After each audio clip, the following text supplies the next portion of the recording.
Bonjour, bonsoir, bonne nuit, en fonction de l'endroit de la planète où vous me regardez.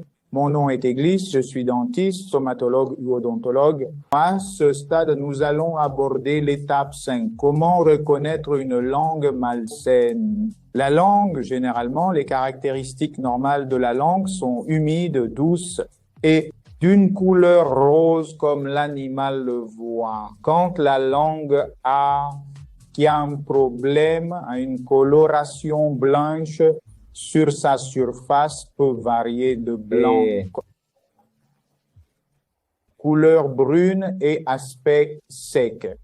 Ce n'est pas une langue saine et ce sera un symptôme qui de ne se porte pas bien. quelque chose ne va pas bien, qu'il n'exécute pas correctement le brossage ou le bouchage rituel. Alors, la langue devient avec cette caractéristique et il faut tenir compte que la langue a comme on peut le voir sur l'image, deux parties fondamentales pour que, de manière simple, vous le compreniez sur le bout de la langue. Et la racine de la langue, la pointe de la langue sera généralement rose car elle se nettoie elle-même. Dans cette zone, la langue se nettoie elle-même. Et comme lorsqu'on parle, ou en dégustant, ou en mangeant, elles ont faim avec la surface des dents et à ce stade, elle part.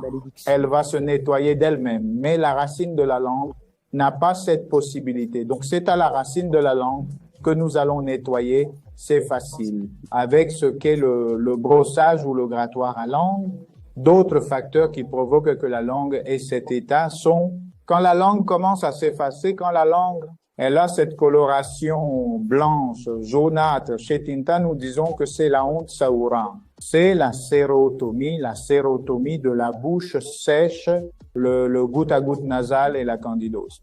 Ce sont trois conditions que nous allons étudier plus tard qui sont extrêmement importantes parce qu'ils modifient la surface de la langue. Un autre aspect à prendre en compte, il faut voir certaines langues sont très fissurées et pour ces langues qui sont très fissurées, il faut leur prêter beaucoup plus d'attention lors du brossage et appliquer de l'eau oxygénée. Ne pas abuser de l'eau oxygénée sur la surface de la langue car elle peut abîmer les tissus. Mais dans la bouche, ils sont très sensibles et cette voix, si ce n'est rien, peut la blesser, mais en éliminant mécaniquement tous les aliments qui sont dans cette fissure, parce que dans cette fissure de la langue va être un lieu approprié pour les élever, cette bactérie anaérobie qui est la cause de la maladie.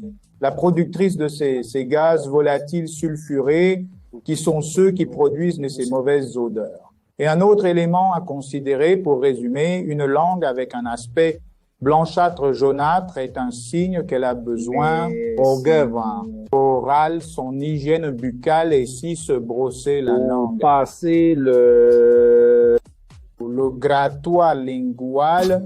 Un autre élément à prendre en compte est que l'hydratation doit boire beaucoup d'eau pour augmenter la quantité de salive dans la bouche. La salive, je l'ai dit à d'autres occasions, que la salive a une fonction auto-nettoyante et aide aussi beaucoup la langue à éliminer tous les restes de nourriture et toutes les bactéries qui se trouvent sur sa surface. Et il se peut que si tu as quelqu'un, je le parle de vous. Il peut souffrir d'une autre maladie que nous n'avons pas totalement identifiée pour en parler.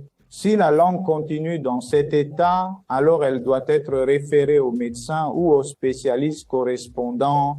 C'est tout pour cette leçon. Je te le dis toujours, ne saute aucune leçon après toute question que tu souhaites. Ici, dans le champ de commentaires, et je vais y répondre.